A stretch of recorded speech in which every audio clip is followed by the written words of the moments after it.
And joining me now is the novelist Kazuo Ishiguro, the Japanese-born, raised in Surrey, and as the author of The Remains of the Day, the man responsible for a lyrical evocation of interwar England, so powerful and convincing that it won the Booker Prize and was made into a famous film.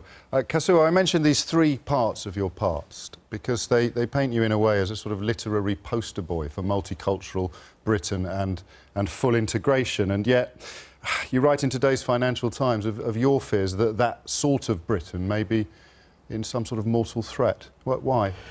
Mortal threat might be putting it a little melodramatically, but I think this is very serious. You know, in my whole lifetime here, I don't think I've felt this anxious. I mean, the nation is very bitterly divided, it's leaderless, it's very anxious. If I was a strategist for the far right now, I would be getting very excited. You know, this is probably the best opportunity since the 1930s to push Britain towards some sort of neo-Nazi racism.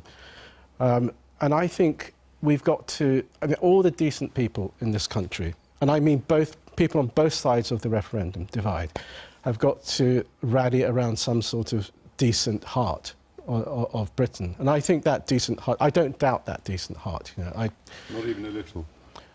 There's some grim tales this week. I was shaken. You know, I was a firm Remain person. You know, and I was shaken like a lot of people.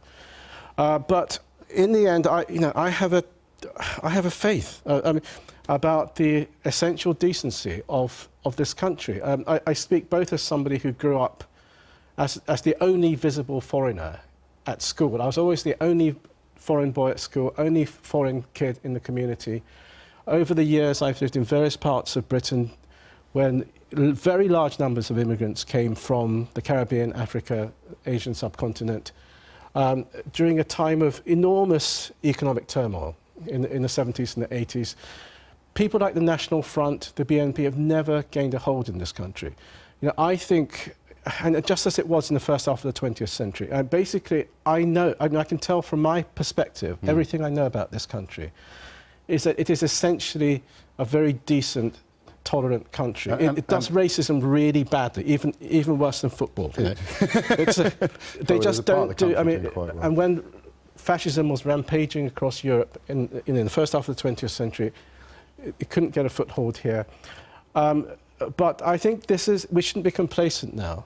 And I think the country does need to, the decent part of the country needs something to rally around. Well, let's try and identify what that may be. But of course, there'll be plenty of people watching this, as you well know, and as you refer to in your piece, who voted to leave the European Union and would be just as chilled by the spectre that you portray as anybody else on the Remain side is. It's a challenge to really separate, isn't it, the toxicity that seems to have been emboldened by the result and the people who will be just as alarmed by that emboldening as anybody else is. How can we do that?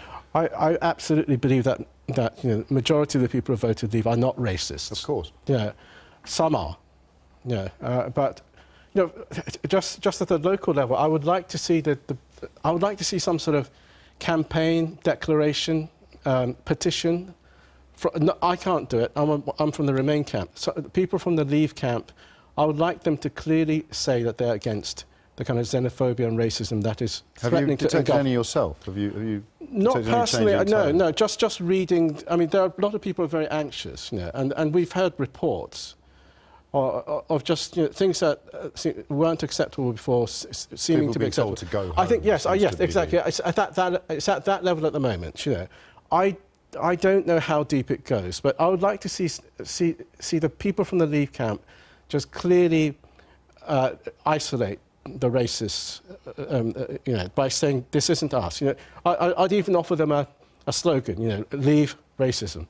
You know, hashtag whatever. Yes, it needs a hashtag. Let's just try and win back the tone of this thing.